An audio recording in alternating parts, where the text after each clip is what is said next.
Buenas tardes a todas, a todos. Eh, Vamos a retomar la sesión sobre Merleau-Ponty y simplemente recordar que en la sesión pasada nos centramos sobre cuál era la tarea que Merleau-Ponty le asigna a la fenomenología a partir de su propia interpretación pues, filosófica, su interpretación de la fenomenología husserliana, y bueno, estamos trabajando sobre los textos relativos a esto en fenomenología de la percepción. Simplemente recordar que para Merleau-Ponty la percepción y el movimiento de conciencia están indisolublemente unidos y que hay una tarea que absuelve de manera importante, de manera interesante, una psicología de corte fenomenológico, que es la que Husserl quiere de alguna manera mostrarnos, y es la cuestión de del punto de vista, del proyecto global que tiene la fenomenología husserliana y que me parece que Merleau-Ponty interpreta de alguna manera. Es decir, el, el, como la tarea de una psicología fenomenológica sea la de devolver, de restituir, de devolver al objeto, eh, mejor dicho, a la génesis del objeto, su manera en que se constituye para nosotros en nuestra experiencia que se da en el mundo. Es decir, tal como se realiza en nuestra vida perceptiva. Claro, ya habiendo aclarado, como la vez pasada decíamos, que la dimensión de la percepción no es únicamente una dimensión pasiva, sino que abandonando la actitud natural, la percepción se convierte obviamente en ese acceso privilegiado al mundo, y el acceso al mundo, lógicamente, involucra un grado de actividad importante. Esto es fundamental. Entonces, es decir, cuando Merleau-Ponty nos dice restituir al objeto la génesis de la manera en que nosotros también nos apropiamos de él en nuestra experiencia perceptiva, significa un poco el proyecto husserliano, es la interpretación merleau-pontiana preliminar en fenomenología de la percepción, de la posición de lo que para Husserl sería justamente la dimensión del Lebenswelt, ¿no? del mundo de la vida. Porque decíamos la vez pasada que toda la vida de conciencia tiende a poner objetos, y cuando digo poner, utilizo aquí más bien el término husserliano originario, que es el de percepción, ¿no? Constitución, mejor dicho. El problema de la constitución es un problema de constitución. Y hacemos la cita la vez pasada respecto de esto cuando dice Merleau-Ponty en la fenomenología de la percepción lo siguiente, cito: la posición absoluta de un solo objeto es la muerte de la conciencia. Claro, esto por el principio husserliano derivado de Brentano, ¿no? Toda conciencia es conciencia de algo.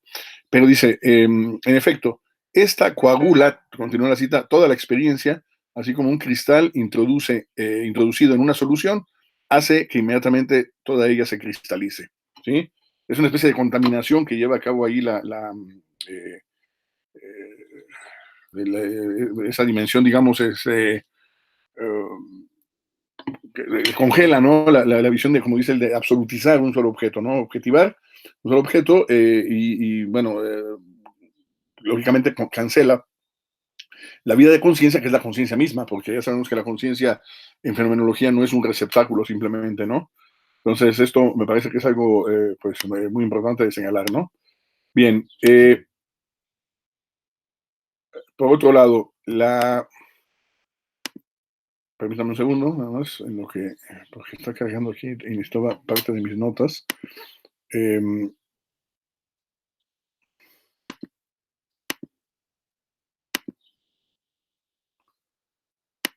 sí, ya, perdón. Decía, es una cuestión que tiende a resumirse de la siguiente manera. Ya vemos cómo Merleau-Ponty sostiene que hay un abandono precisamente de la experiencia primigenia, de la experiencia originaria, la experiencia para pasar a la idea eh, como en general, digamos, de todo el objeto, que pretende ser la misma para todos, o sea, válida para todos los tiempos, para todos los lugares, para todas las posiciones, para todas las, en fin. Es uno de los problemas de la crítica que se hace a la filosofía occidental, Durkheim, ¿sí? Es decir, un pretendido principio de validez universal, sobre todo respecto de este elemento, porque dice, en el caso de la experiencia perceptiva no podemos hacer esto. Digamos, la posición de corte platónico podría ser suscrita tranquilamente, pero efectivamente, en función de la idea. Pero cuando nosotros estamos en la experiencia perceptiva, esta precede, y precede no solamente cronológicamente, sino precede ontológicamente a la idea misma. O, como en interpretaciones más recientes ha habido, la idea misma es, digamos, es perceptiva, o sea, la percepción es otra cosa que la idea encarnada. Pero bueno, al margen digamos, de esta sutileza, es importante señalar cómo hay una pretensión que es errónea, según Merleau-Ponty, ¿no? Esta pretensión de que puede existir una misma idea válida para todos en función de una percepción. O sea, la percepción estaría sometida a un criterio de uniformidad o de universalidad respecto de la percepción de los objetos o del objeto, ¿no?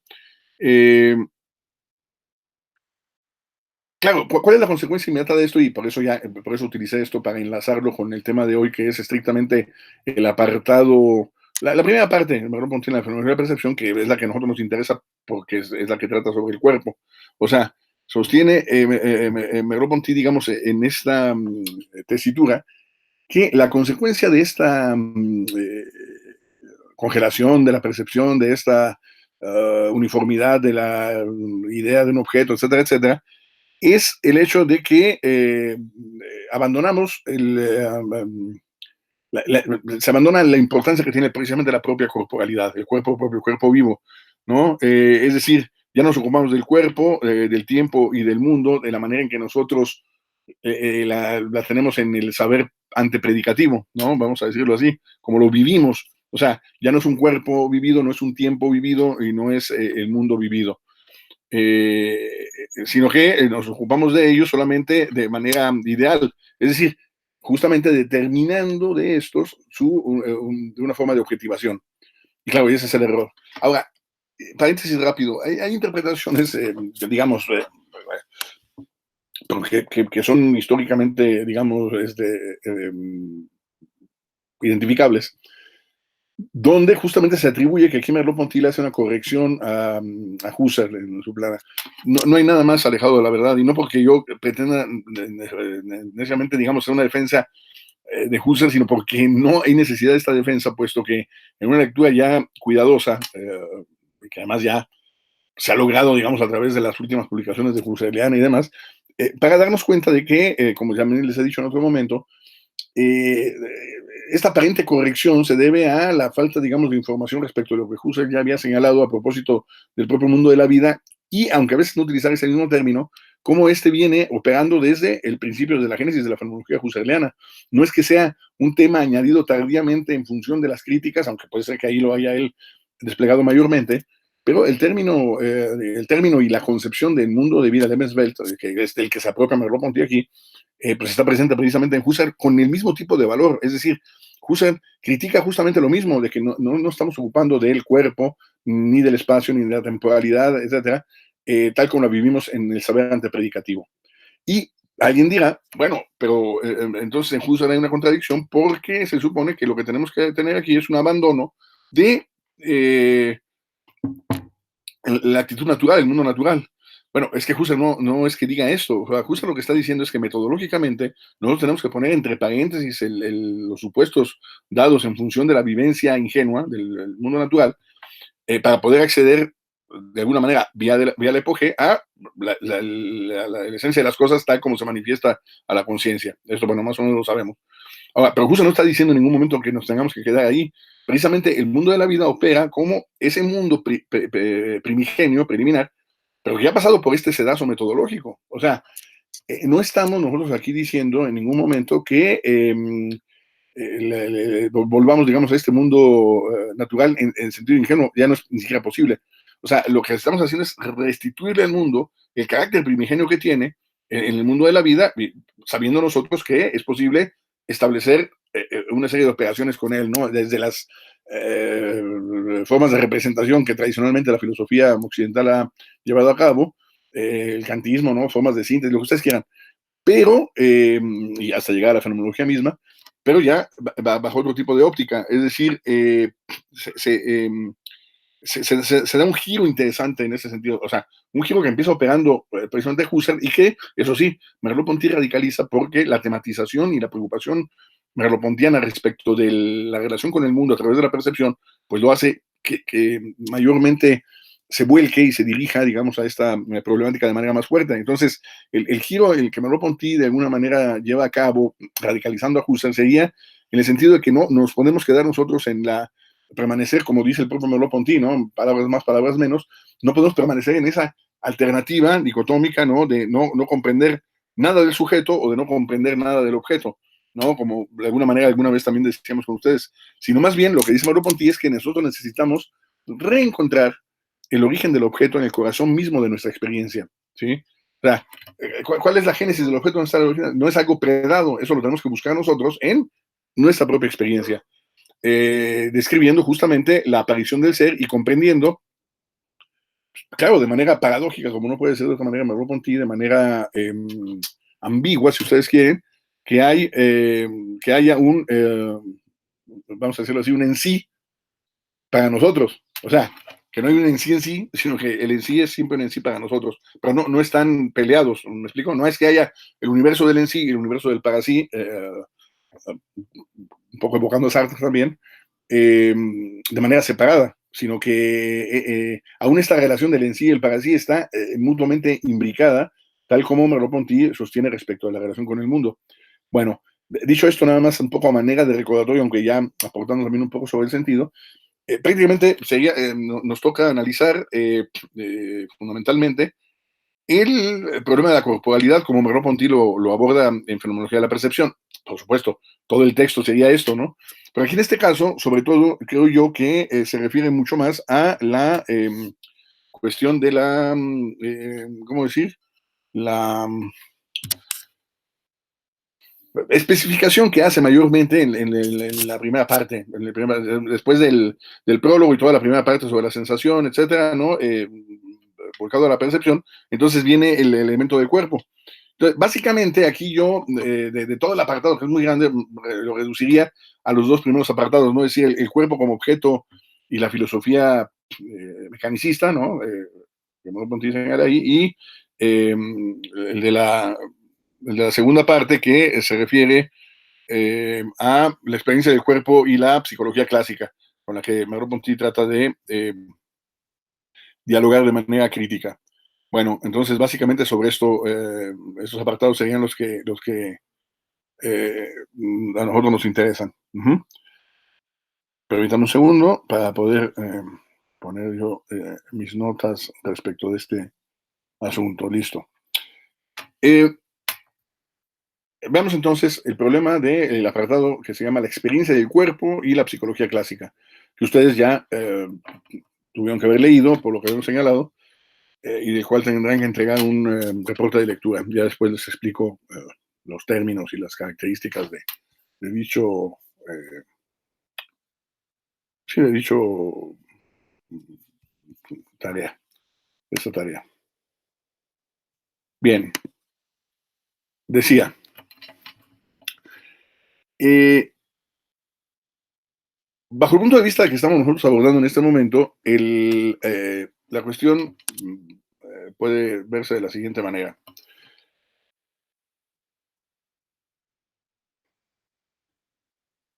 El plano de lo fisiológico y el plano de lo psíquico no se contraponen ni se excluyen en sí y por sí, sino que se integran en el movimiento intencional del ser en el mundo.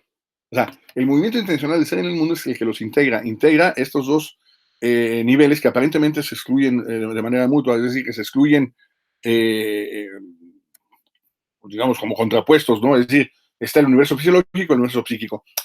Por supuesto, Merleau-Ponty aquí no puede dejar de lado, está abordando el asunto desde la visión que tiene Husserl en Ideas 2, sabemos ya, lo hemos dicho muchas veces, ¿no? Que Merleau-Ponty se vuelve un lector privilegiado de lo que al postre sería Díaz II y del manuscrito preliminar que está en Lovaina, justamente, y que esto le permite después a Husserl un abordaje perdona, a Merleau-Ponty un abordaje muy temprano y del cual se beneficia de manera muy fuerte. Es decir, él se da cuenta ya cómo Husserl empieza a criticar esta exclusión, digamos, del ámbito fisiológico, del psíquico, del espiritual, llevando a cabo una integración que no es simplemente una mera solución teórica yuxtapuesta, sino que fruto de la aplicación de la investigación fenomenológica y del método a la experiencia perceptiva, en ese sentido, Husserl ya se percata justamente de que se trata de ámbitos que no se contraponen.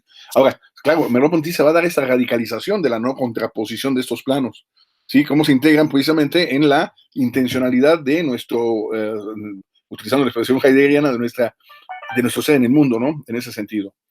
Eh, bueno, esto por un lado, y me parece que es, pues sí, importante, no es una cosa menor, y veámoslo ahora desde otro punto de vista. Eh, digamos, desde este otro punto de vista, ¿no? Que sería el de la crítica, digamos, a la exclusión de ambos planos, el plano físico y el plano psíquico, o como diría Merleau-Ponty, el plano fisiológico, porque Merleau-Ponty utiliza el elemento de la fisiología, fisiológico y el elemento psíquico o psicológico, ¿por qué no llamarlo así en ese sentido?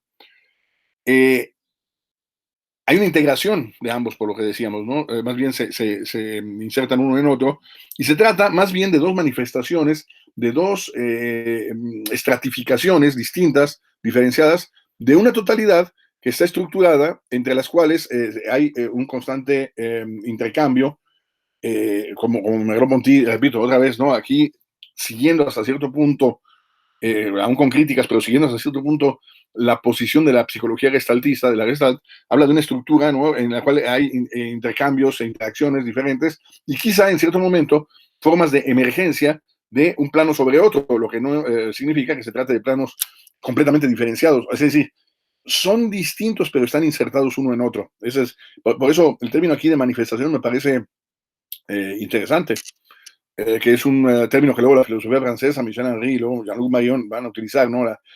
Sobre todo Michel Henry, ¿no? La esencia de la manifestación. O sea, ¿en qué consiste este elemento de la manifestación como operación privilegiada que la fenomenología atiende, ¿no? Entonces, el manifestarse de lo físico o fisiológico y el manifestarse de lo psíquico se dan en este mismo movimiento de la intencionalidad de la que hemos estado hablando constantemente. Eh, todo lo que hemos venido viendo hasta este momento, ¿no? Desde la otra sesión también, lo que hacen es revelarnos el aspecto corpóreo, o corporal si quieren, que tiene la existencia. La existencia de los seres encarnados, no nada más el ser humano. Aquí, bueno, estamos hablando de los seres humanos, ¿no? Pero como nuestra existencia es una existencia corpórea, corporal. Por supuesto que alguien diría, bueno, esto es algo que es evidente, pero no parece tanto, ¿no? Porque el idealismo alemán se había encargado de socavar un poco este tipo de ideas, no porque carecemos del cuerpo, sino porque eh, hay un intento de exclusión, que tradición viene desde Descartes, ¿no? Un intento de exclusión del elemento corpóreo como objeto propio de la filosofía y como medio de acceso.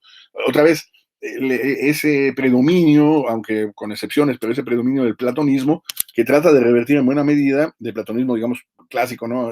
Y sus interpretaciones, que trata de revertir en muy buena medida la fenomenología a través de Husserl, sin caer en formas de empirismo igualmente dogmático, y esto no es una cosa fácil, ¿no? Estar a caballo entre una y otra vez, ¿no? Pero bueno, esto lo veremos un poco más adelante, ¿no? O sea, ¿qué quiere decir esto? Quiere decir que el cuerpo ya no es más el cuerpo como objeto de la fisiología clásica.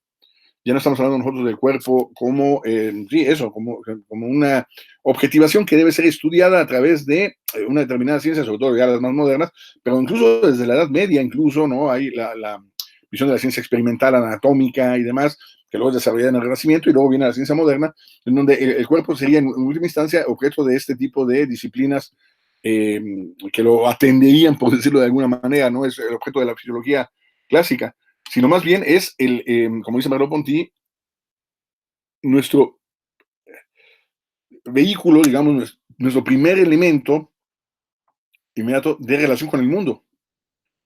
Eh, en ese sentido, ¿no? Es decir, hay nuestra existencia, como les decía, o nuestro ser en el mundo, otra vez heideggerianamente, pero esa existencia, como sabemos, eh, se da por el cuerpo y a través del cuerpo, en primera instancia. Eh, Cuando, por ejemplo, y eso lo dice Merleau-Ponty de manera muy clara, mutatis mutandis, en el texto que estamos leyendo, que estamos hablando en este primer apartado de la primera parte, que es el cuerpo, Merleau-Ponty, como señala él que cuando la psicología tradicional, cuando digo tradicional me refiero a la psicología en boga, ¿no? En ese momento, y que es la que Husserl critica justamente a través de la crítica al psicologismo, bueno, la psicología tradicional, mucha de ella de corte experimental, en fin, conductista y demás, eh, habla de, por ejemplo, sensación sinestésica, ¿no? Con C, en este caso, porque sinestésica aquí significa de movimiento, ¿no? Quinos.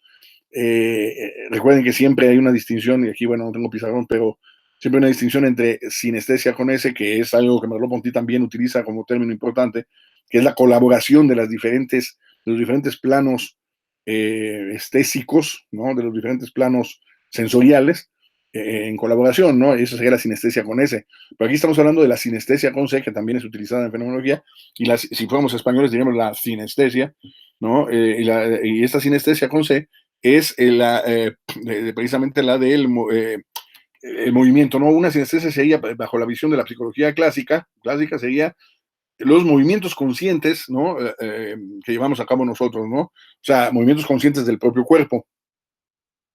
Y cuando habla de esto, lo que ocurría es decir, cuando la psicología clásica habla de esta sinestesia, o sea, de este moverse conscientemente en el mundo, etcétera, etcétera, lo que hace es que incurre en una serie de supuestos, aunque eran supuestos bastante confusos, para sustraer al cuerpo del mundo, de las cosas puramente exteriores.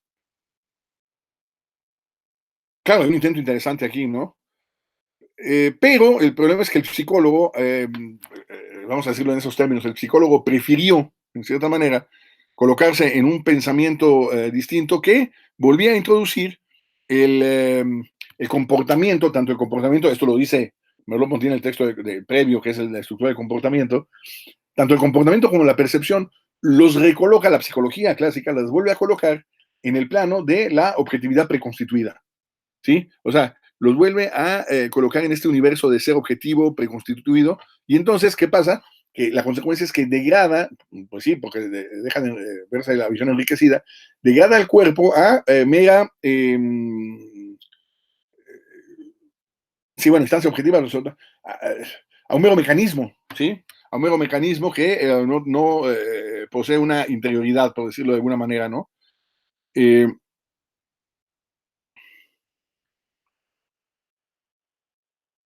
Ahora, claro, lo que Manuel Montino señala es que el cuerpo es incompatible con el estatuto de objeto, de objetividad. Tendemos a hacer esto porque la corporeidad, sobre todo la corporeidad animada, ¿no? Que es el del cuerpo vivo live, no el cuerpo geométrico que puede tener una piedra, pero los seres vivos, ¿no? O sea, o vivientes, para utilizar el término que quizás sería más suscribible, neurocognitivamente hablando, este cuerpo, ¿no? El live, ¿no? El cuerpo vivo, no se reduce a su pura objetividad, la posee. El problema es que el énfasis que pone la psicología clásica es un énfasis que pone el acento justamente en esta dimensión de objeto, que posee en el sentido material nada más, pero es incompatible con este estatuto. ¿Por qué? Porque el cuerpo percibe y es constantemente percibido. Claro, y percibido por otros y percibido, autopercibido. Después esto va a ser desarrollado también por Michel Henry de una manera fabulosa, como veremos. Pero en este caso hay una percepción, vamos a decirlo así, mutua, una percepción doble, la percepción que yo ejerzo, por eso activamente, la percepción incluso en el nivel pasivo de la exterioridad, y luego viene la percepción mía de los otros y de los otros que me perciben o que me constituyen, si quieren utilizar el término husserliano, Pero bueno, ahí a la base está esta percepción, que desmiente justamente una dimensión puramente objetual, si quieren utilizamos este término, puramente objetual de la corporeidad. ¿Sí? Eh, entonces esto, bueno, me parece que es algo que es importante. Claro, Merleau-Ponty lo dice muy claramente, ¿no? Dice, mientras que yo, el objeto puede ser puesto de lado, aún suponiendo su existencia, ¿no? Técnicamente hablando, eh, del cuerpo yo no puedo, por ejemplo, en el caso nuestro, nosotros no podemos quitar la atención del cuerpo, por decirlo de alguna manera, aunque me desplace hacia otro. ¿Por qué? Porque en el momento en que yo me desplazo mi atención hacia la constitución de esos objetos, la taza, los libros, el aire, la sensación, lo que ustedes quieran, no los recuerdos incluso, lo que sea, el cuerpo está ahí puesto en juego, o sea, no lo estoy poniendo de lado, como quizá una cierta versión del cartesianismo señala, ¿no? Entonces, yo no puedo poner aquí, no puedo hacer de lado, digamos, a la corporeidad como parte, digamos, de este propio movimiento, más que de una manera muy artificial, por decirlo así. Entonces,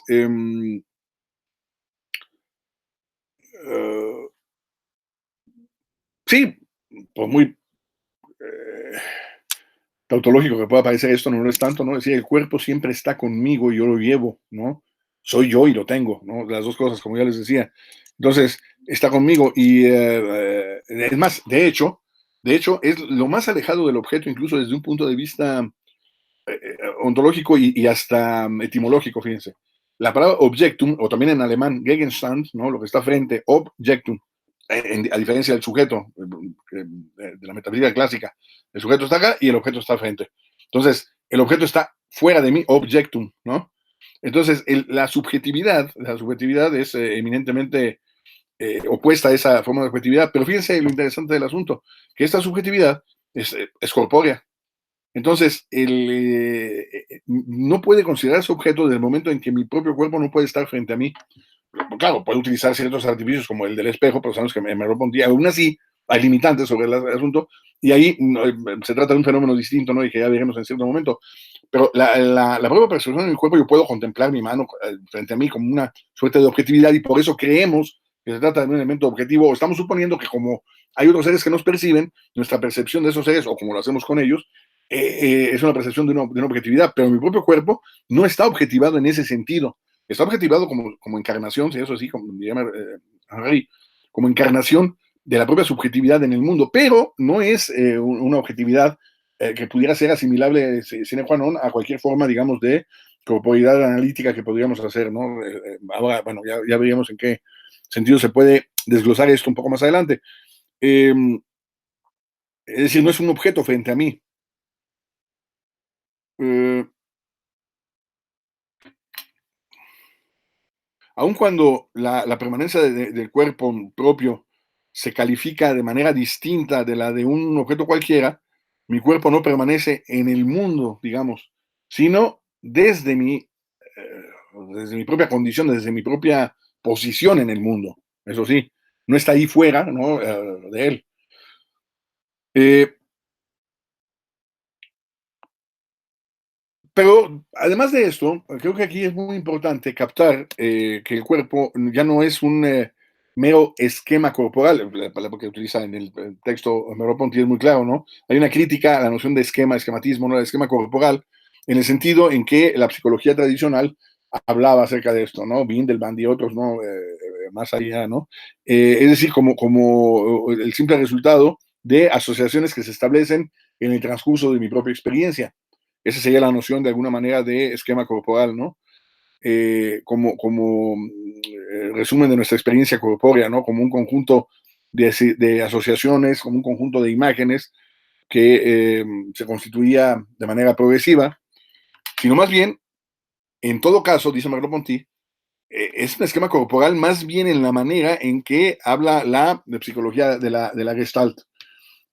Otra vez ahí vuelve otra vez a dialogar Merleau-Ponty con la Gestalt, con la que tampoco es que coincida siempre al 100%, pero le parece una aportación interesante el gestaltismo, la Gestalt, con la noción de estructura y de configuración, por lo menos un cierto intento de corrección, digamos, a la psicología, yo lo llamaría psicología mecanicista, ¿no? O psicología, sí, tradicional, que sería esa, donde dice Merleau-Ponty, claro, la Gestalt está hablando ya más bien de forma, una forma que no es derivada de asociaciones, sino representa una, dice Merleau-Ponty, cito, tal cual, dice Merleau-Ponty, eh, representa una toma de conciencia global de mi posición en el mundo intersensorial. Y continúa la cita, el cuerpo es por lo tanto dinámico y es el índice no de una espacialidad de posición, sino de una espacialidad de situación, que no es lo mismo. ¿Sí? Hasta ahí la cita merleau-pontiana del texto que tienen ustedes ahí. Eh, ahora, ¿cuáles son las implicaciones de esto que acabamos de señalar? De la cita misma, ¿no? Pero de esta revisión crítica. Eh, y que, aquí sí hay que decirlo, la propia teoría de la psicología gestaltista, la Gestalt Theory, también parece ignorar. Digamos, la Gestalt tiene estas intuiciones de alguna manera que son suscritas por la fenomenología misma, sobre todo Merleau-Ponty y compañía, pero no va más allá. Entonces, claro, el desarrollo otra vez corre aparte a cargo del propio Merleau-Ponty, ¿no? Por ejemplo. Entonces dice, bueno, sí, hay implicaciones de esta revisión crítica, pero me parece, dice Merleau-Ponty, que la Gestalt ignora tales implicaciones o no las aborda con suficiencia. Merleau-Ponty nos dice, en primer lugar hay que decir que la espacialidad del cuerpo no puede ser resuelta, como decíamos, en una espacialidad objetiva. Cuando hablamos de espacialidad del cuerpo, no es del tipo de la espacialidad objetiva que normalmente concebimos nosotros respecto del mundo objetivo como tal. Eh,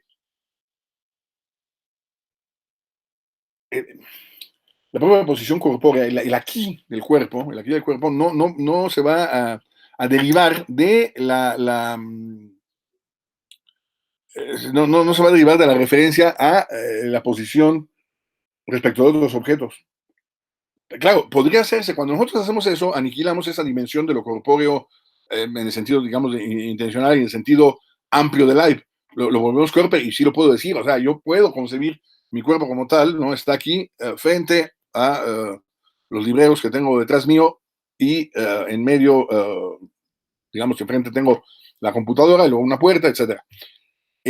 Lo puedo referir, pero eso que estoy haciendo de manera, sobre todo en el sentido más preliminar, es justamente la forma de objetivación del cuerpo en sentido de puro cuerpo.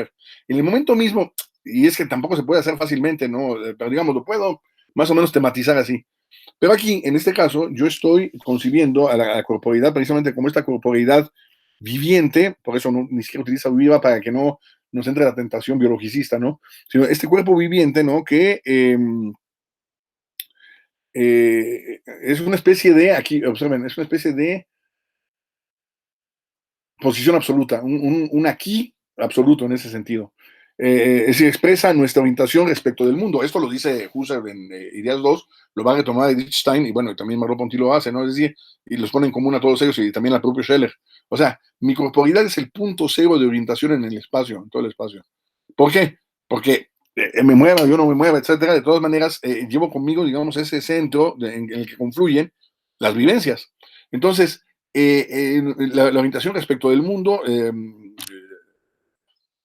es expresada a través precisamente de mi corporeidad viviente, no de mi corporeidad anquilosada o mi corporeidad puramente objetivada. Entonces, esto es lo que le va a dar sentido, utilizo el término sentido, a la así llamada espacialidad exterior.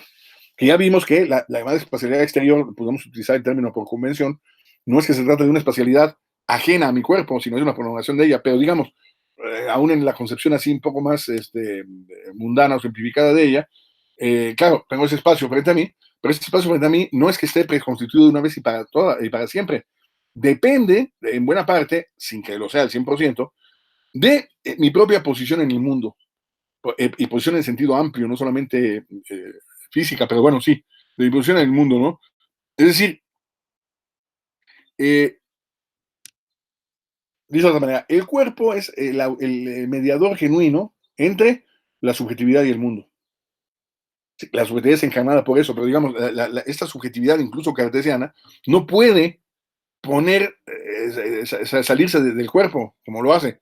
Es decir, dividir en dos elementos, en dos formas sustanciales, cuerpo y alma, etcétera, y lo que ya sabemos, todas las consecuencias del dualismo metafísico, no lo puede hacer precisamente por eso que estamos diciendo, porque la manera en que yo me sitúo, de todas maneras, aún este cogito que se formula y que puede poner en duda todo lo que quiera, está dudando a través de su propio cuerpo.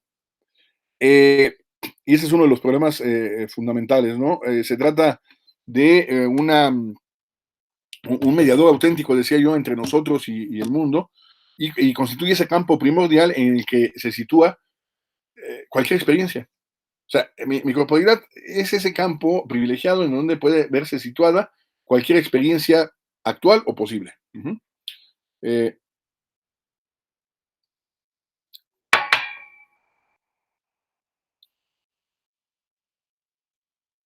y ahora, ¿quién es el sujeto de esta experiencia posible o de esta experiencia real? ¿Quién es el sujeto? El sujeto no es el, eh, un puro intelecto, el intelecto denominado puro, no es ese cogito cartesiano, el que es objeto de la experiencia, no lo es, sino es el que está incorporado, que habita el tiempo y el espacio de los cuerpos y que tiene interacción con ellos, ¿no?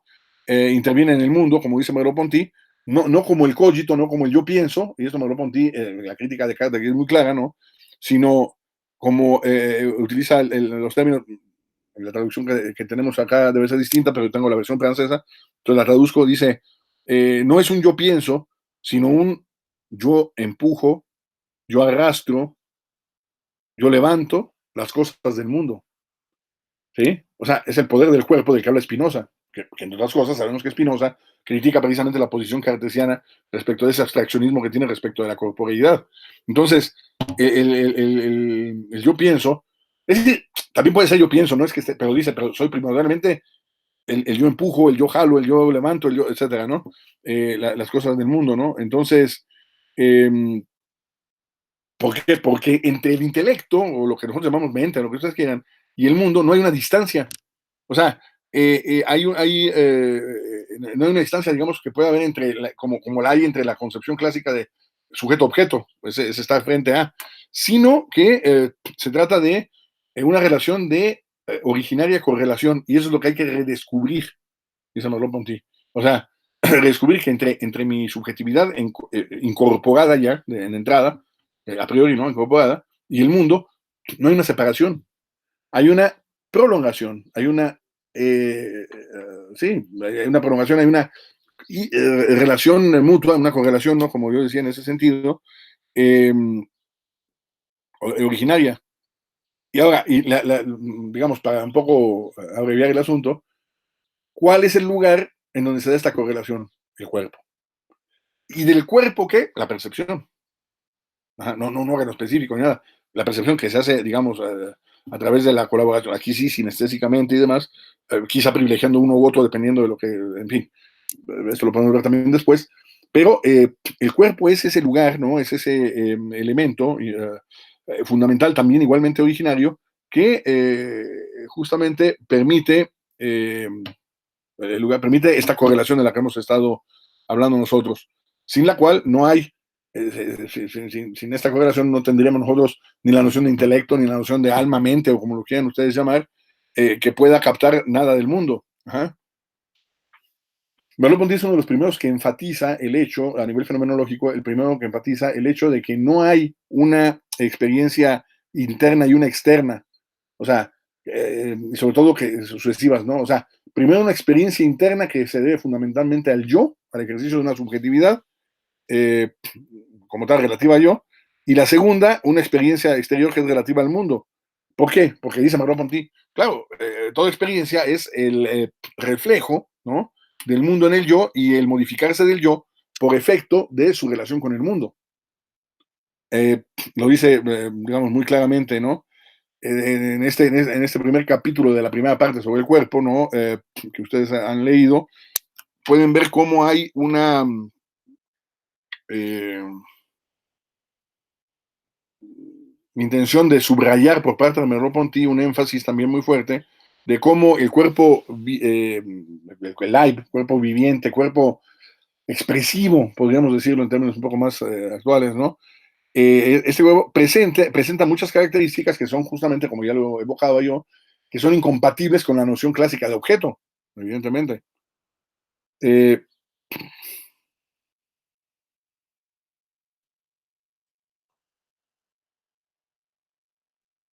la presencia del cuerpo viviente, de nuestro propio cuerpo, es definida con el término de permanencia como presencia sui generis, como presencia particular. Fíjense, incluso ese elemento ambiguo y paradójico que Merleau-Ponty brillantemente pone en relieve. El cuerpo es percibido por mí, por ejemplo, mi propio cuerpo, ¿no? El mío, ¿no? Mi propio cuerpo es percibido por mí, pero no es explorado, no puede ser explorado de manera indefinida, como del resto ocurre fenomenológicamente, incluso con el resto de los, entre comillas, objetos del mundo, pero es lo que tienen en común conmigo. Por lo menos en un primer momento yo no puedo explorarlo. Ahora, de ciertos objetos, yo a través de artificios podría llegar a captar varios o casi todos los ángulos posibles. En el caso de mi propio cuerpo ni siquiera es posible esto. Digamos, el ejemplo más fuerte es que de manera directa yo no puedo acceder a mi nuca, por ejemplo, ¿no? Requiero de un espejo para verla, pero entonces ya ahí no está directamente, en fin. Y el ejemplo merleau-pontiano clásico, ¿no? Que es el del ojo mismo, el ojo que prácticamente todo lo percibe, no puede percibirse a sí mismo. Eh, sí, esto es algo muy interesante. Entonces, es percibido por mí, pero no es explorado indefinidamente. Eh, ahora, cuando digo que, o cuando dice Pablo Ponti, que el cuerpo está siempre presente para nosotros, el presente, no quiere decir que esté frente a nosotros, está presente, pero no quiere decir que esté siempre delante de mí. Cuando digo que mi cuerpo es siempre percibido por mí, lo que se quiere decir es que en tal presencia del cuerpo tiene que haber algo eh, que tiene que haber algo que vuelve imposible en realidad, que vuelve imposible su ausencia. O sea, no puedo no estar frente a él, no puedo no tomarlo en cuenta. No escapa de mi campo perceptivo. Fíjense, si redujéramos el campo perceptivo al campo visual, pues casi casi siempre está ahí, a menos de que, bueno, me veo algunas partes. Pero no se refiere a eso. O sea, del campo perceptivo no puede, evidentemente, alejarse. Eh, es decir, vuelve imposible su ausencia. Eh, entonces, uh, yo puedo ver, Marón Monti, claro, es clarísimo en esto, ¿no? Muy, muy palmario, ¿no? Dice, claro, yo puedo percibir ciertas partes de mi cuerpo, sobre todo, dice, aquellas que están más alejadas de mi cabeza, ¿no? De una manera, pues aquí, por eso poner el ejemplo yo de la mano, ¿no? También puede ser el pie, eh, y que puedo de alguna manera verlo como una especie de objeto. Pero cuando yo me voy acercando a la zona próxima a los ojos, sí, a veces uno percibe su propia nariz, ¿no? Como saben, ¿no? Algo el pómulo, quienes tenemos los cachetes abundantes, pues también un poco, pero en realidad, conforme se va acercando más al ojo como tal, se vuelve más complejo el asunto, ¿no? Es decir, se separa del objeto, creando Merleau-Ponty utiliza muy interesante, un cuasi espacio que los ojos no alcanzan a percibir, estando ahí. O sea, los ojos no alcanzan a percibirlo, ¿no? Lo mismo sucede, a pesar de las apariencias, respecto de la dimensión, lo hacía hace un momento la referencia, bueno, la vez pasada la referencia, Merleau-Ponty privilegia muchísimo, ¿no? La cuestión de la visión, ¿no? Pero cuando habla también del elemento áptico, es decir, táctil, ¿no? La tactilidad, también respecto del cuerpo táctil, sucede lo mismo, a pesar de las apariencias. Eh,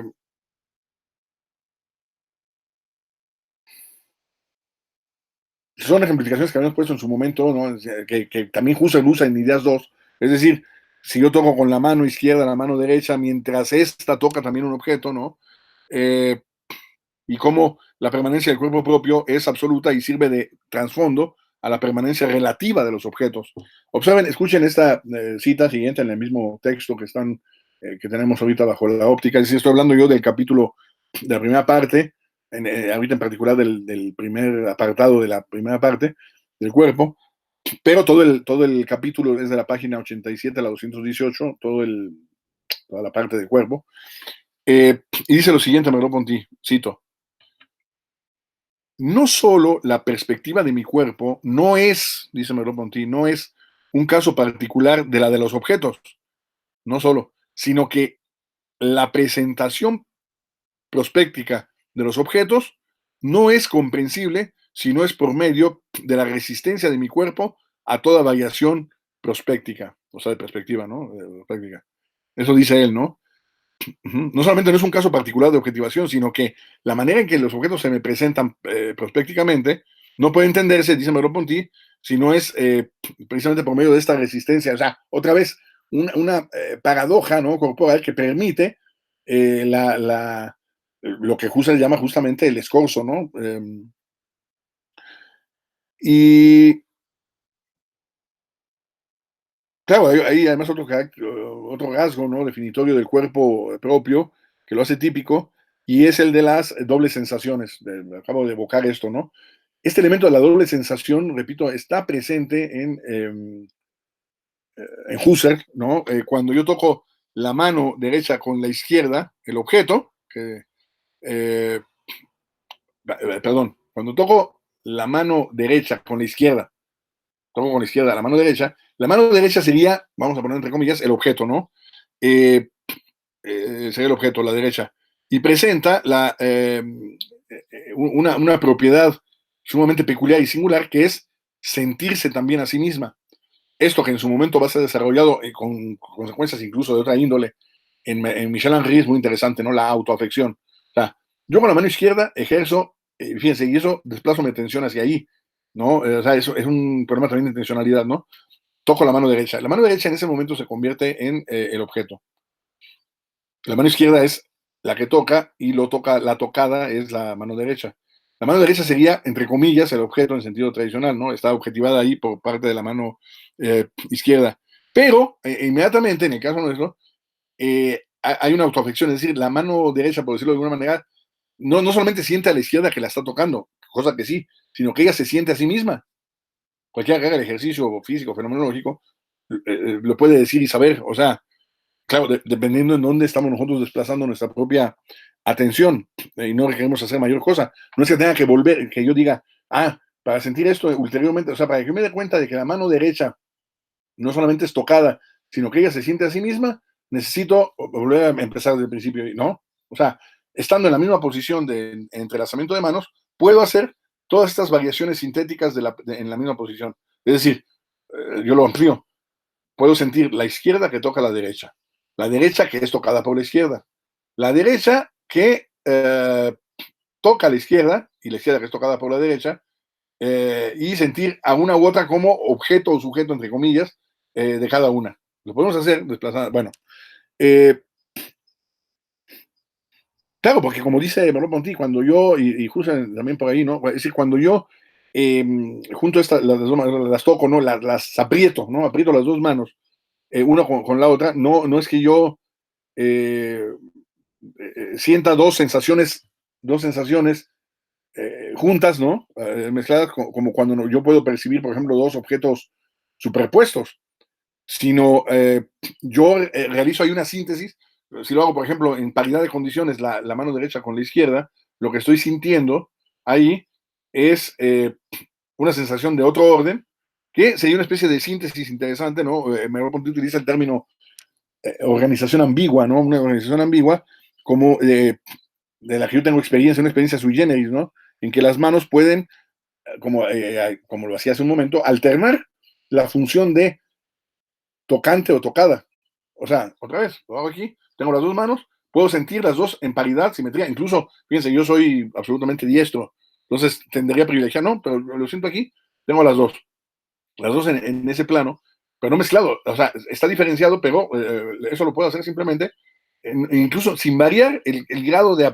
Claro, si yo aprieto más la derecha sobre la izquierda, tiendo a pensar que la izquierda es la que recibe el apretón de la derecha, eso puede ser. Pero si las pongo en igualdad de condiciones, apretando las dos, yo aquí lo que siento es esa organización ambigua, en donde simplemente, como en el caso de la figura fondo, que pone Merleau-Ponty en la introducción, como en el caso de la figura fondo, yo tomo la derecha con la izquierda con la derecha igual, y ahí no requiero hacer nada, simplemente puedo ir alternando a nivel de mi propia volición, ¿no? Vamos a decirlo mentalmente, pero no es que sea un producto mental, ¿eh?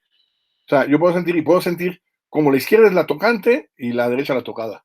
Pero puedo sentir la derecha como la tocada y la izquierda como la tocante, sin alterar la presión que ejerzo, ¿eh? Sin alterarla. Entonces, ahí hay una doble sensación, y esta significa que en el paso de una función a otra, de tocante tocada, paso de una función a otra, yo puedo reconocer la mano tocada como la misma mano que en un momento subsiguiente es la que toque. O sea, la tocada la puedo reconocer como aquella que toca, incluso virtualmente, ¿no? Claro, y estas formas se pueden desplegar hasta llegar a formas más complejas, ¿no? Cuando el cuerpo se capta en el acto de desarrollar una función cognoscitiva, de, por ejemplo, tocarse mientras toca, eh, se esboza una forma de reflexión. Y esto es suficiente para distinguirlo de los objetos que no pueden jamás, digamos, tocar mi cuerpo, ¿no? Eh, ahora, bueno, aquí se abre también una perspectiva interesante que luego se puede agotar en otro plano, quizá un poco con Michel Henry y el propio Husserl, ¿no? Pero, ¿por qué? Porque con las características del cuerpo que acabamos de mencionar, la psicología clásica colocaba también el trasfondo afectivo, o sea, la afectividad, y esto lo sabemos, ¿no? Es parte del asunto de la psicología, está bien lo que ustedes quieran. Eh, ahora, ¿qué pasa? Que a diferencia de cómo nos aparecen los objetos del sentido exterior, mi cuerpo es sentido por mí. ¿No? Eh, cuando ya lo habíamos hecho esto, y bueno, yo he trabajado sobre el asunto bastante, pero no tenemos tiempo para desarrollarlo como me gustaría, pero digamos, en la experiencia del dolor, que es algo que se ha trabajado recientemente más todavía, ¿no? Y cada vez con mayores exploraciones, cuando yo siento un dolor en alguna parte del cuerpo, ¿se acuerdan que poníamos el ejemplo del padrastro, que duele muchísimo? Es una cosa pequeña. Bueno, un padrastro en la uña, aquí en la, duele muchísimo. Yo no creo, es decir, yo siento ese dolor, ¿no? De mayor, menor, difuso, a veces lo atiendo, ¿no? Lo que ustedes quieran, pero cuando siento dolor, yo no estoy pensando que esta parte, o sea, el padrastro como tal, o el dedo, que es donde me duele, el dedo, sea la causa del dolor o de ese mal, sino que ella siente el mal, ¿no? Que el dolor viene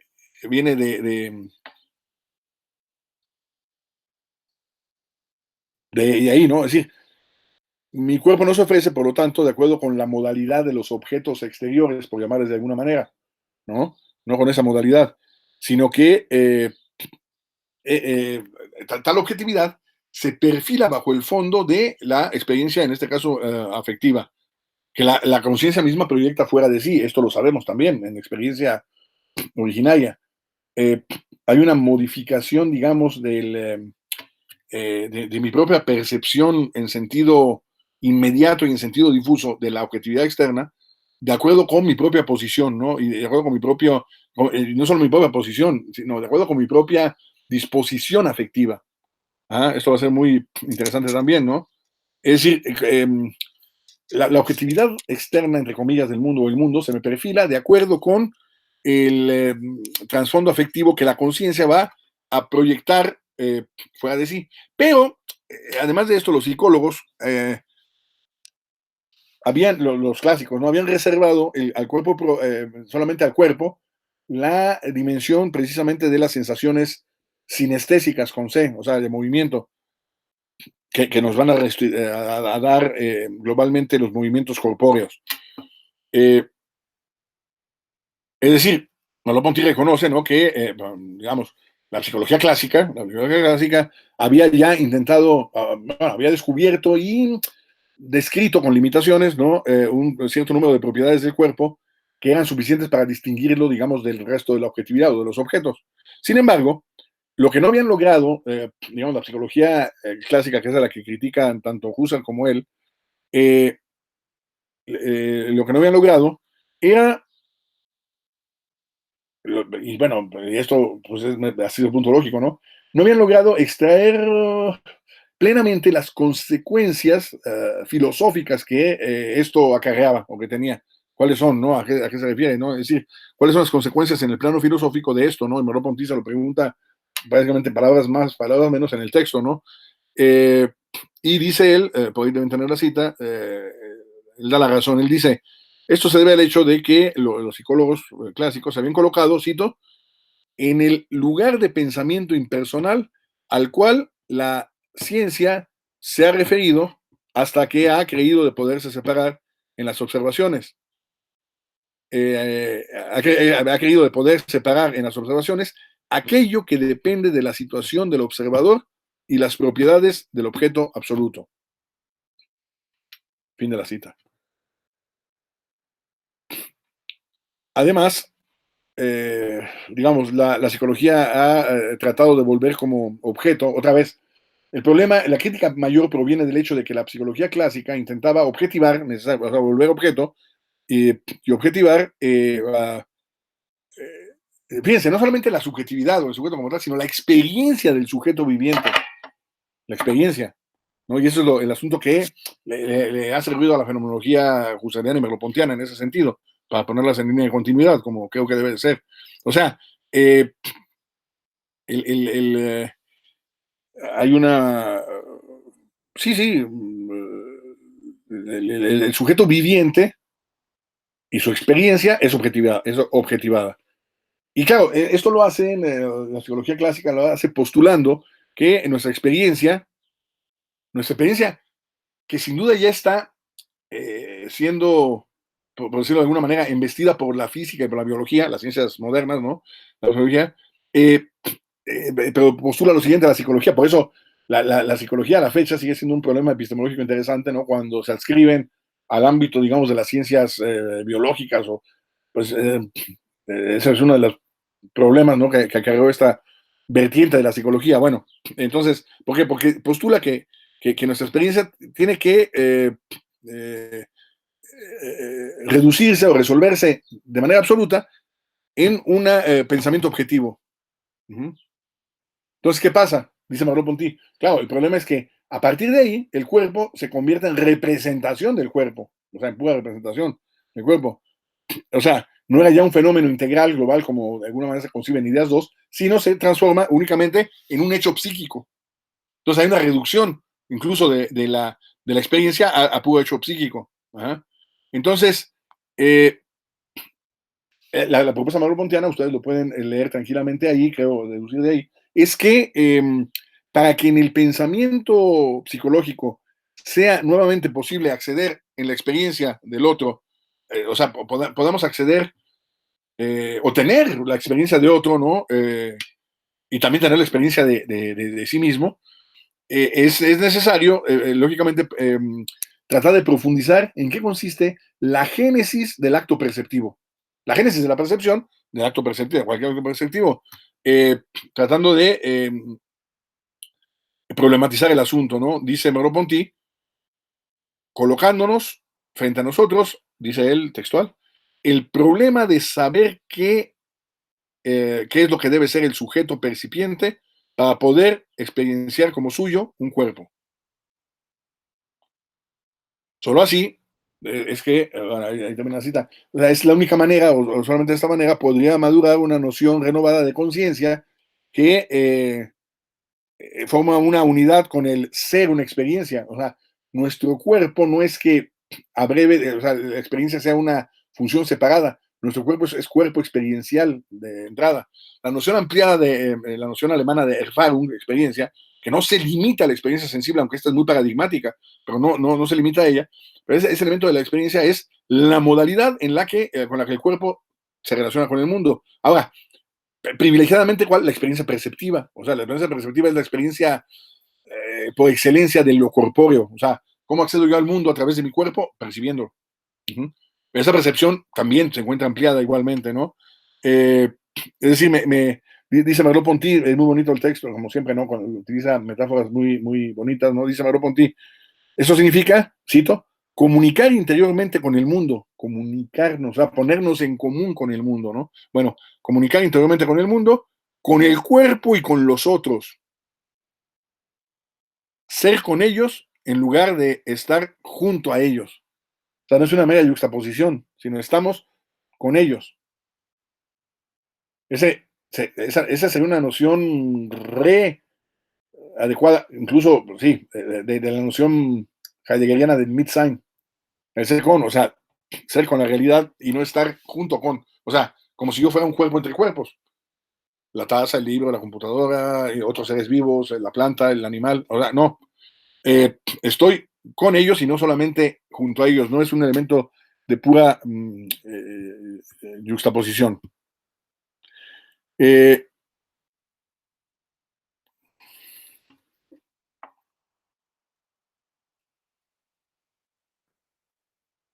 Permítame un segundo, por favor. Eh,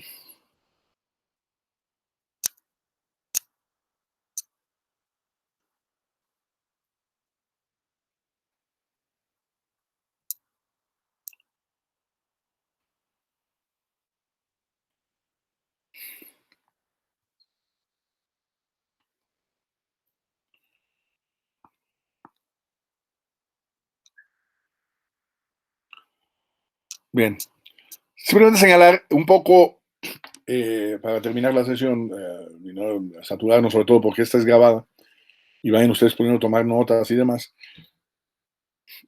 En sentido inverso, un poco recuperando partes de la lectura de la primera parte, ¿no? Del capítulo, porque esto último que acabo de señalar se refiere más bien a la segunda, que tiene que ver con la relación con la psicología. Pero claro, porque esto tiene que ver con lo que primero habíamos señalado metodológicamente que Merleau-Ponty quiere hacer, ¿no? Pero sí quiero señalar algunas cuestiones más, ¿no? Que son las siguientes. Eh, el cuerpo es la primera víctima de la actitud objetivista, objetivante, como lo quieran llamar, ¿no?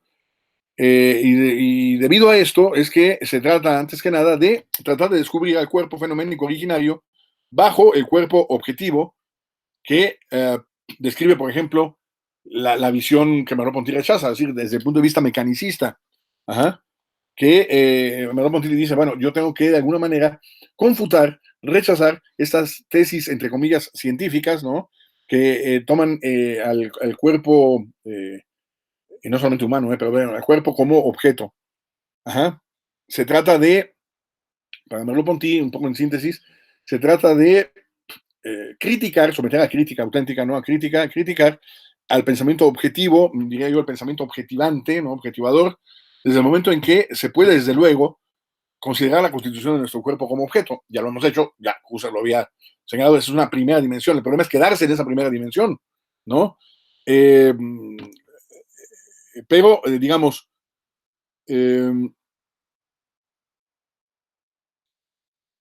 pero el cuerpo, que posee esa dimensión más allá de la pura geometría, ¿no? De la pura materialidad en sentido estricto, más allá de ella, posee otra dimensión justamente que se sustrae a este tratamiento, ¿no? Este tratamiento que se le quiere imponer.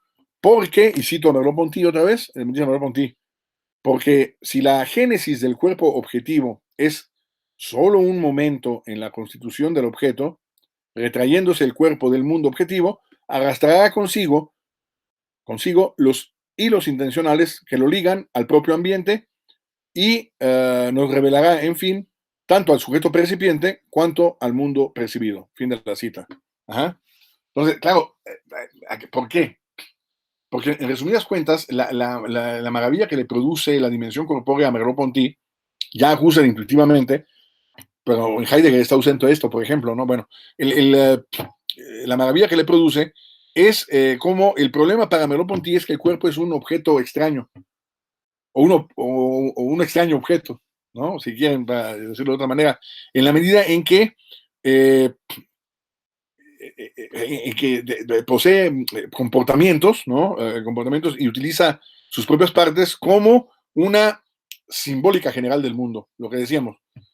Eh, Remitámonos al caso, digamos, del universo humano, de la corporeidad humana, como nosotros cuando, es algo muy ocurrido en Merleau-Ponty, pero digamos tiene que ver con esto, ¿no? Cuando uno señala, o sea, uno ya lo da por descontado, etcétera, pero el señalamiento es una de las corroboraciones de cómo nuestro cuerpo opera como una prolongación del mundo. ¿Ya? O sea, o como el mundo es una prolongación de mi corporeidad, y esta a la vez se remite hacia mí, ¿no? En el señalar.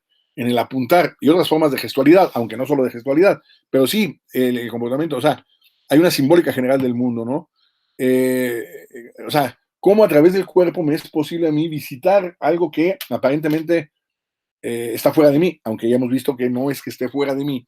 Eh, el ejemplo merleau-pontiano es ese, ¿no? Como si se tratara de que nosotros sujetos, o la subjetividad humana está del lado de las butacas y el mundo es el escenario, ¿no? Una representación teatral. Pues no es así, ¿no? Así no opera y entonces, por eso es un objeto extraño en ese sentido. Eh, ¿Qué es lo que pasa con qué es lo que pasa con la fisiología y la psicología clásicas, en particular la psicología de corte mecanicista? Pues que han confinado al cuerpo en el orden del, para hablar certeramente del en sí también, ¿no? Ha quedado reducido a una cosa entre las cosas y existe como parte entre las demás partes, cosa entre las demás cosas. Otra vez, ha sido concebido clásicamente como un objeto más en el mundo, ¿no? En ese sentido. Por eso decía cartesianamente, pero ¿qué pasa con el cogito? Ah, es que ese es el otro orden, sí, pero ¿dónde está? ¿No? Entonces, es uno de los problemas, ¿no? De lo que Merleau-Ponty denuncia mayormente. Eh, claro, y esa es la razón por la cual no admite entre sus propias partes corpóreas o entre sí mismo o consigo mismo más que relaciones de corte exterior y mecánico, mecanicista, causalista, ¿no? O sea, en ese sentido. Eh,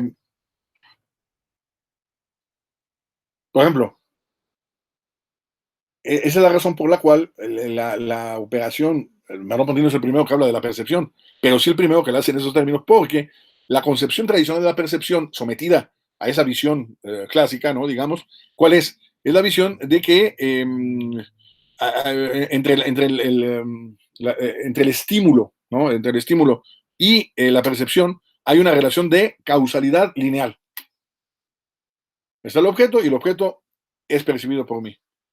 Mi percepción es, digamos, la recepción de una objetividad externa a ella que se vuelve presente ante mi campo visual a través y a eso queda reducido el estímulo, una causalidad lineal, ¿no? Entonces dice Merleau-Ponty, el problema es que justamente esto constituye prejuicios que la fisiología moderna vuelve problemáticos, ¿no?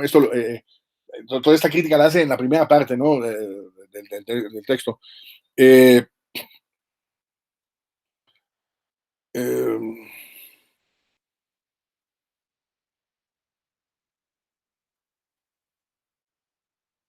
claro, hay intentos, otra vez la de Gestalt y de otras escuelas, de tratar de matizar un poco estos excesos de la psicología, perdón, de la fisiología más bien mecanicista, ¿no? Eh, y bueno, el Merleau-Ponty se va a remitir para todo esto a varios temas que ya habían sido tratados en su primera obra filosófica, que es la estructura del comportamiento, como les decía, eh, temas en los cuales él identifica cómo la percepción no depende, decía yo también enfáticamente hace un momento, no depende pasivamente únicamente de los estímulos, o sea, o no depende de los estímulos en sentido puramente pasivo. Ajá. Es decir, quiere decir que la percepción no se encuentra determinada por la situación de hecho que existe fuera del organismo, sino que más bien representa la modalidad con la que tal organismo se enfrenta a las estimulaciones y se refiere a ellas. Sí, literalmente va constituyendo, pero la constitución es mutua en este caso, ¿no? Eh, por eso tampoco hay una lectura idealista en Merleau-Ponty, igual que en Husserl, ¿no?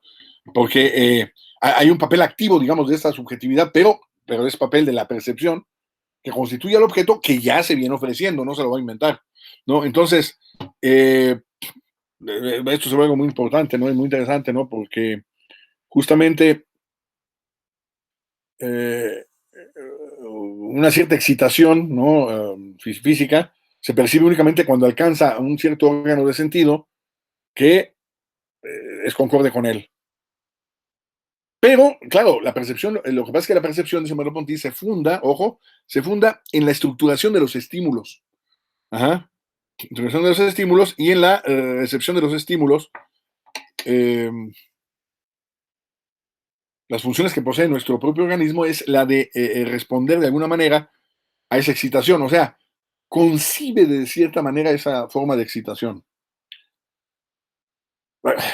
Ya no nos detenemos mucho aquí en esto porque lo hemos hecho de veces, pero los ejemplos que Merleau-Ponty evoca, ustedes los pueden leer directamente, son ejemplos que provienen muchas veces sí de la experiencia clínica, la experiencia médica, en sentido alterado, ¿no? Eh, pero lo que nos quiere decir, lo que sí es importante señalar, es que el evento psicofísico ya no es comparable al de la causalidad mundana. Eh,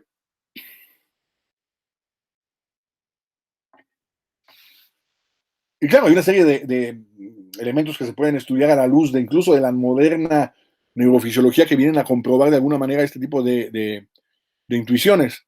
El,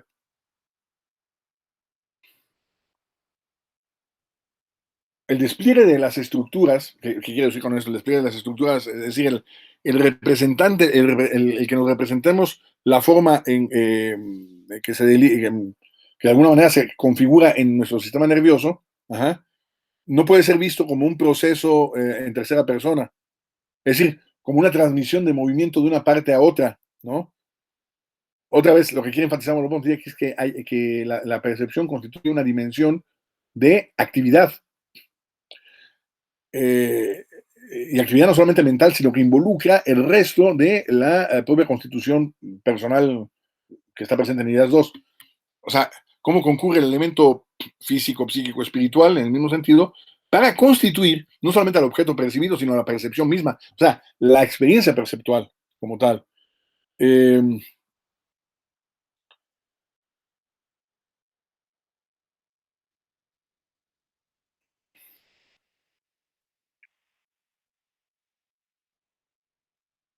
yo tengo que hacer vivencia de mi propia corporeidad para percatarme de que esto es así. No puedo hacer una elaboración teórica, o bueno, cuando lo hago, justamente es cuando el cuerpo queda reducido otra vez a mero objeto de la fisiología mecánica, mecanicista, ¿no? Eh, y ahí podemos encontrar una serie de elementos que son típicos de Merleau-Ponty, ¿no? Para Merleau-Ponty se puede comprender, por lo tanto, la función del cuerpo vivo, ¿sí? Solamente llevándola a cabo nosotros. No es una cuestión de estructura teorética. O sea, yo puedo comprender cuál es la función del cuerpo del Leib, ¿no? Solamente llevándola a cabo a nuestra vez y en la medida en que eh, resultamos ser un cuerpo que se dirige hacia el mundo. Bueno, dirige pudiera parecer este elemento de la historia, pero bueno, sí, que se relaciona con él, ¿no? Si quieren utilizar el término más correcto, me parece. Eh, entonces, dice Merleau-Ponty, sí, yo estoy de acuerdo con la concepción de la psicología gestaltista de la noción de forma. Dice, pero para que pueda ser fecunda, fecundo, el concepto de forma tiene que sustraerse, según Merleau-Ponty, tiene que sustraerse a todo tipo de reminiscencia naturalista, ¿sí?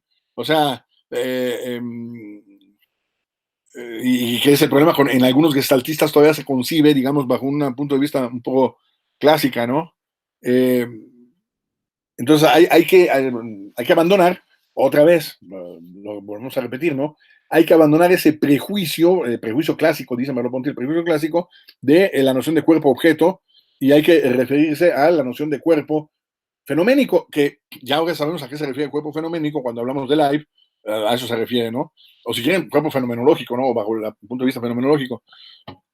Eh, aquí es donde entran las famosas, ya habíamos hecho referencia a ello de manera preliminar porque había que hacerlo. Es fascinante, pero aquí es donde Merleau-Ponty, si ustedes lo ven al inicio, hace referencia a ciertos tipos de experiencias patológicas, ¿no? Algunas precisamente que son muy conocidas y que siguen siendo estudiadas, ¿no? Pero ya no se puede eliminar Merleau-Ponty de estos estudios, que es la famosa noción del miembro fantasma, ¿no? El miembro fantasma, donde tenemos una prueba ulterior, digamos, de la insuficiencia de los métodos clásicos, por mucho. Es decir, en la experiencia real del miembro fantasma, tal como la relatan los que lo tienen, pero además el que la vive luego da, digamos, da cuenta de ello, no la corrobora, eh, ustedes saben a qué se refiere, ¿no? Es esa sensación de poseer el miembro aún después de que se ha dado un proceso de amputación de este, ¿no? Son ejemplos además muy recurrentes en la época meropontiana porque viene guerras mundiales, ¿no? En donde, pues, lamentablemente ese tipo de fenómenos se daba mucho, bueno, pero sigue habiendo, ¿no? Es decir, se mutila un miembro, la mano, el pie, lo que sea, y esto genera, de alguna manera, la sensación, fíjense, no la concepción ni la idea, la sensación de que se posee todavía después de la amputación este miembro. Y esa sensación puede advertirse como una presencia indolor, que a veces, indolora, pero que a veces es acompañada incluso por sensación de hormigueo, por ejemplo, o de cosquilla, ¿no? De picazón. Eh, es decir, puede estar acompañada de ardores, de decir, el que ha sido amputado de un miembro, incluso eh, sabiéndolo o no, es decir, sí, ya no lo tengo, ya veo yo con horror que no poseo la parte inferior de la rodilla hacia abajo, ¿no? De la pierna, de la rodilla hacia abajo, y sin embargo siento comezón en esa pantorrilla. O sea, y lo siento realmente, no es que me lo estoy imaginando, siento la comezón, es una experiencia perceptiva. Como yo les decía, en ausencia del objeto, ¿no? Yo les decía la vez pasada, yo puedo representarme, pero en sentido fenomenológico, más que representarme, puedo vivir la experiencia de un sabor o de un olor sin que esté en presencia de él. Aquí en este momento no tengo yo, qué sé yo, como les decía, ¿no? Un plato de frijoles refritos con totopos y sin embargo, sin demasiado problema, puedo evocar ese sabor o ese olor. No de la manera intensa como yo querría, etcétera, pero puedo hacerlo. Hay acercamiento, bueno, en el caso del mismo fantasma, la cuestión se vuelve, digamos, más radical en ese sentido, ¿no? Eh,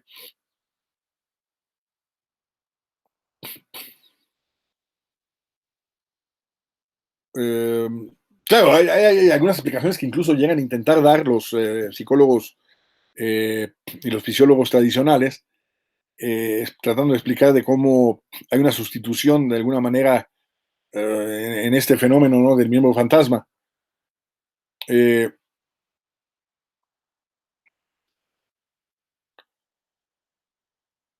y una explicación de carácter puramente psicológica es completamente eh, desechable porque precisamente esto además ha estudiado, ¿no? Es decir, uno podría decir, se trata de una experiencia psicológica que yo construyo en un siguiente momento porque yo sé que no tengo el mismo fantasma, etcétera. Pero casualmente se ha dado también en fenómenos en donde el amputado no sabe que lo han amputado, sale de la anestesia, ¿verdad? Y dice que le molesta la pierna que tenía mal, ¿no? Dice, me molesta el tobillo. Digamos, ¿cuál tobillo, no? Ya no está.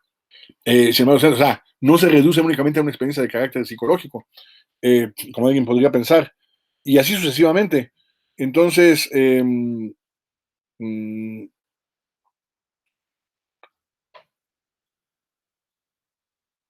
bueno, hay diferentes niveles sobre este análisis que hace Merleau-Ponty, ustedes lo pueden ver ahí y pueden investigar más si quieren, ¿no? Pero aquí lo que me interesa es eh,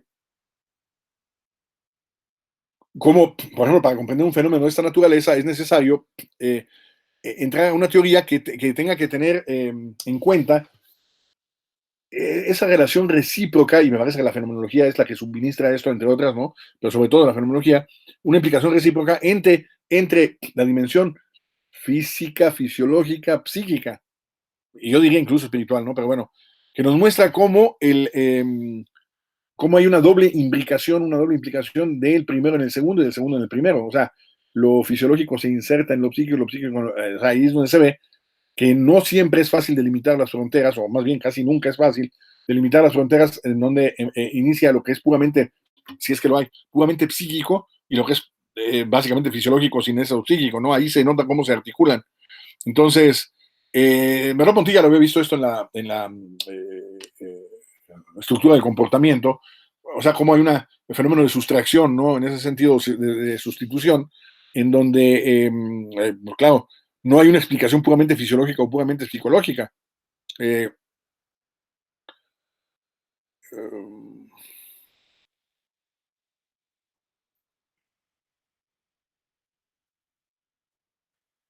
Nuestra constitución ontológica hace que nosotros nos dispongamos a acceder al mundo de acuerdo con esas condiciones físicas que podemos tener en determinado momento. Ajá, hay una reestructuración de la manera en que accedemos al mundo como una situación abierta. Eso lo dice Merleau-Ponty en estructura del comportamiento, incluso a propósito del comportamiento que pueden tener. seres no humanos, ¿no? Por ejemplo, animales, ¿no? Animales no humanos que sufren la amputación también, ¿no? Y entonces tratan de sustituir, digamos, esa limitación, esta carencia, ¿no? Sino a través de una reestructuración de sus maneras de acceso a la realidad que tiene, ¿no? Eh, entonces, en los fenómenos del mismo fantasma u otros como eh, y otros fenómenos que él señala, ¿no? La anosognosia, por ejemplo, bueno, pues lo pueden ver ustedes ahí, eh, no pueden ser explicados, dichos fenómenos, decía, a través únicamente de una explicación causal lineal, que es la que privilegia normalmente la mayor parte de las teorías fisiológicas y por lo tanto también psicológicas de su época, ¿no? Claro, una excepción lo constituye precisamente la psicología de la Gestalt que intenta establecer esto, ¿no? Eh,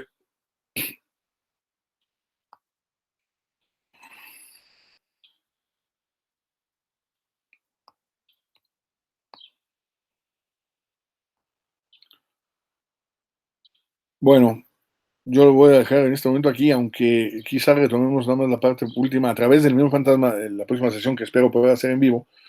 Podemos retomar a partir de ese fenómeno del mismo fantasma que ustedes lean, incluso si hay dudas, ¿no? Y tratar de darnos cuenta del entrelazamiento que hay entre los motivos psicológicos y las ocasiones corporales en lo que es el cuerpo vivo, el cuerpo viviente.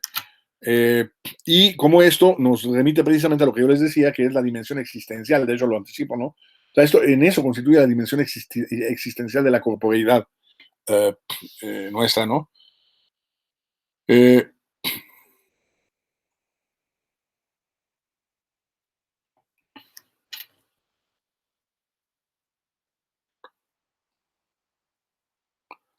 bueno, eh, yo por lo pronto le dejaré aquí. Todavía haría un abordaje último en la próxima sesión. Haríamos. Sobre todo, les quiero pedir si ustedes pueden, como les había dicho cuando todavía teníamos clase presencial, lo hago en este momento, se los voy a mandar por el propio procedimiento en el Classroom. Ese es el otro que está ligado al Google Meet este. En el Classroom les voy a mandar ahí la tarea específica que necesitan realizar. Eh, Además de un reporte de lectura que les voy a indicar específicamente a qué se refiere, en la sesión próxima me gustaría que partiéramos más que de mi exposición, porque como va a ser una síntesis de Merleau-Ponty, me encantaría que ustedes pudieran hacer lo que habíamos dicho antes, ¿no? Ya lo deben de tener desde antes, que la sesión abriera con intervenciones de ustedes. O sea, que ustedes abrieran la sesión señalando eh, dudas, límites, problemáticas, algo que les haya llamado la atención, eh, correcciones a lo que yo haya podido decir y que ustedes consideren que, en fin, ponerlo en juego, ¿no? También, ¿no? Repito, desde dudas generales, legítimas, etcétera, hasta cuestiones muy particulares, de lo leído, que no se entiende, o sea, que pudiéramos partir de su propia problematización del texto. Repito, pueden ser preguntas, no necesariamente, pueden ser intervenciones, comentarios generales, eh, aventurar hipótesis, ¿no? Y confrontarlas con lo que podamos decir aquí. Entonces, les pediría, por favor, sí, muy puntualmente, que ustedes pudieran iniciar la sesión con eso, y entonces yo pueda establecer una especie como de cierre y dar por terminado la sesión ya sobre Merleau-Ponty para que en la subsiguiente podamos irnos perfilando hacia los desarrollos merleau-pontianos más profundos que van a abrirnos al pensamiento del gran filósofo francés Michel Henry, y donde también ya les mandaría yo material de lectura en su momento. Pero sí, entonces la próxima sesión va a ser de el cierre de Merleau-Ponty, claro, junto con Husserl, ¿no? Es decir, la concepción corpórea de la evaluación del cuerpo en sentido fenomenológico, su aportación al siglo XX y cómo esto va a ser desarrollado después por otros filósofos. Bien, les agradezco mucho su disposición, el hecho que no habíamos podido tener sesión la vez anterior, pero la suplimos con esto.